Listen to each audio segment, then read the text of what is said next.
को वैसे भी पर्दों में देखते हुए काफ़ी कुछ हम लोग जानते हैं। मैं वो चीज़ जानना चाहता हूँ, not only me, for all of us, कि वो जो 16 जो पिक्चरें आपकी फ्लॉप हुई, उस टाइम आपने अपने आप को कैसे बनाया, कैसे संभाला और कैसे इंडस्ट्री में अपने आप को रिफॉर्म किया? जी, ऐसा है कि 16 फ्लॉपों के बाद भी मेरे पास, मैंने कहा कि फिल्में बहुत थी मेरे पास, क्योंकि मुझे फिल्में अपने बीइंग प्रोफेशनल पे मिलती थी, ना कि मेरे एक्टिंग टैलेंट पे मिलती थी। And I am being very honest about it. और बुरा ज़रूर लगता था कि फिल्में चल नहीं रही थी and I was going through a lean period, but मुझे हमेशा याद है, क्योंकि मैं पहले बैंकॉक में काम करता था, वहाँ मैं मार्शल आर्ट सीखता था और वहाँ मुझे स्ट्रीट फाइट्स भी करनी पड़ती थी। तो वहाँ मैं थाई फाइटर्स के साथ लड़ता था और कई फाइट्स में हारता था और कई बार मार पड़ती थी, but the whole thing was that you have to get up and again start working on it.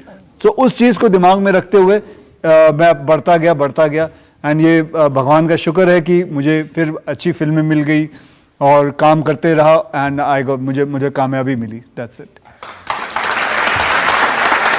आखिर आपकी जो जिंदगी का संघर्ष था, जिसमें आपको कभी ज्वेलरी बेचनी पड़ी, कभी आपको ट्रैवल एजेंट बनना पड़ा, तरह तरह के काम किए, उससे भी ताकत मिली?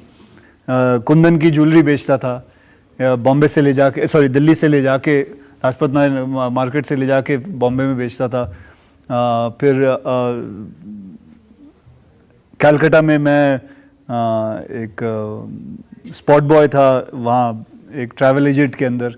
सो ढाका में मैंने काम किया हुआ है, बैंकॉक में काम करता था, बॉम्बे में मार्शल आर्ट स्कूल चलाता था, लोगों को ट्रेनिंग देता था।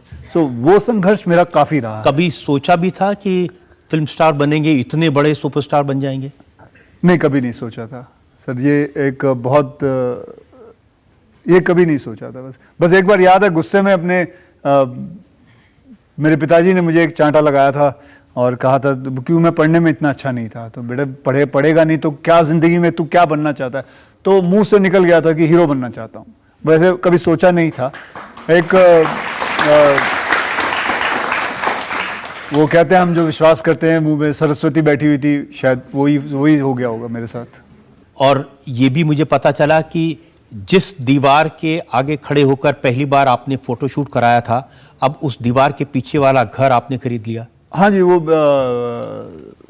क्योंकि एक्चुअली मैं फ़ोटोशूट अंदर करना चाहता था, तो चौकीदार को ऑब्वियसली बोला गया था कि किसी को आने नहीं देना, एंड वो अपनी जगह सही था। एंड ये इत्तेफाक की बात है, ये भी कोई मैंने वो नहीं सोचा था कि आज के बाद मैं कसम खाता हूँ कि यहीं का घर लूँगा। ये एक इत्तेफाकी बात है कि वहीं मुझे घर मिल गया। चौकीदार वही है या उसको हटा दिया? नहीं, चौकीदार तो ये तो बात है करीबन 27-28 साल पुरानी। तो मुझे वो पहले ही वैसे बुजुर्ग थे, पता नहीं है कि नहीं।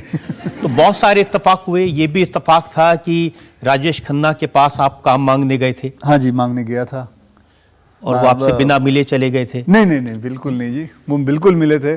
आप तो घर तोड़वाने की बात कर रहे हो। तो बिल्कुल मैं उनके ऑफिस में गया था, तो ऑफिस में मुझे मिले थे और मैं 15 मिनट उनसे मिलके, तब वो फिल्म बना रहे थे, चंकी पांडे हीरो था उसमें, जय शिवशंकर, वो फिल्म बना रहे थे। और तो फिर उन्होंने कहा था, बेटा अगर मैं कोई फिल्म और बनाऊंगा तो मैं ज़रूर आपको याद करूंगा।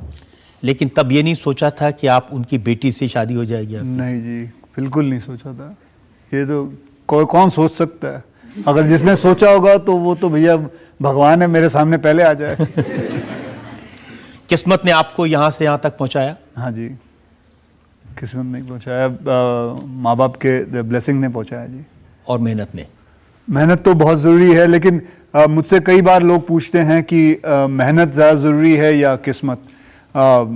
तो मैं समझता हूँ कि आई वुड गिव श्रेय टू 65 to 70% किस्मत को and 30% to hard work, because I don't know, my experience is that.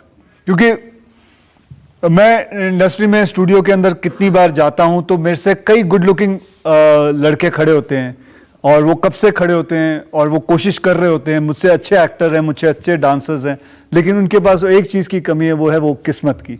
उनको सही वक्त पे काम नहीं मिल रहा, उनको सही काम नहीं मिल रहा, and that is what I feel, that is where I think I got lucky and I came out. सही वक्त पे काम नहीं मिल रहा, उनको सही काम नहीं मिल रहा, and that is what I feel, that is where I think I got lucky.